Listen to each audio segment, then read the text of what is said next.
Barca coach Hansi Flick খুব সুন্দর একটা কথা বলেছেন। তিনি বলেছেন লা লিগা ইজ দ্য অনেস্ট টাইটেল। কেননা তিনি জানেন এই সিজনের লাস্ট এল ক্লাসিকো রিয়াল মাদ্রিদের সাথে, দ্য ওয়ার্ল্ডের বেস্ট টিম রিয়াল মাদ্রিদ, তার সাথে এই সিজনের লাস্ট এল ক্লাসিকো ম্যাচ। ওই ম্যাচটি খুবই গুরুত্বপূর্ণ লা লিগা টাইটেল উইন করার জন্য। তো তার টিমকে বুস্ট আপ করার জন্যই তিনি এই বাক্যটি বলেছেন। কেননা তার টিম চ্যাম্পিয়ন্স লিগ থেকে বাদ পড়ার পরে খুব বিরহে দিন কাটাচ্ছে, এটা সবারই জানা।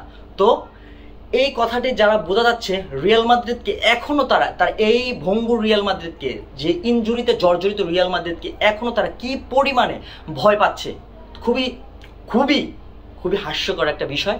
তো সেটা মূল বিষয় না, বিষয় হচ্ছে হ্যান্সি ফ্লিক খুব সুন্দর একটা কথা বলেছেন। কেননা তারা জানেন তাদের জন্য লা লিগাই একটা বড় টাইটেল, নট চ্যাম্পিয়ন্স লিগ।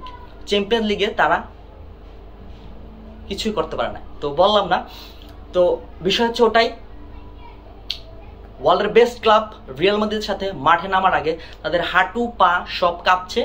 তো দেখা যাক লাস্ট এল ক্লাসিকো কি হয়। তো অবশ্যই আপনার প্রেডিকশন কমেন্ট বক্সে জানিয়ে যাবেন কে উইন হবে। আমি তো অবশ্যই রিয়াল মাদ্রিদকে উইন দেখছি এই ম্যাচে। শুভকামনা রইল রিয়াল মাদ্রিদ।